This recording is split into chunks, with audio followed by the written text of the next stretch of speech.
ওরা একে অপরকে বলছে গুপ্ত, আর আমি হয়ে আছি সুপ্ত।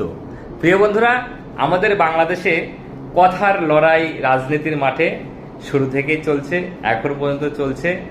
আর আমাদের বর্তমান পার্লামেন্ট সংসদ যে একটি পূর্ণাঙ্গ ও প্রাণবন্ত সংসদ, তার প্রমাণ কিন্তু আমরা প্রতিনিয়তই পেয়ে যাচ্ছি।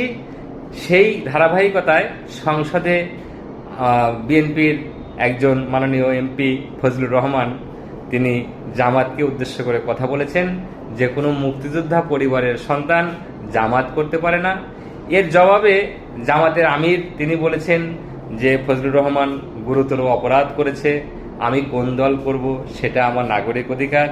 এটি নিয়ে সংসদে এক পর্যায়ে হট্টগোল শুরু হয়েছে।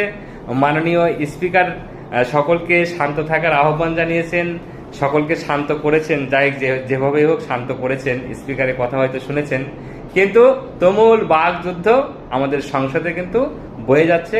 এটি তো সংসদের বৈশিষ্ট্য, প্রাণবন্ত সংসদ কিন্তু আমাদের। সেখানে আইন পাশের পাশাপাশি আপনার বাকযুদ্ধ চলছে, তর্ক বিতর্ক চলছে, দেশের উন্নয়ন অবনতি সবকিছু নিয়েই কথা হচ্ছে।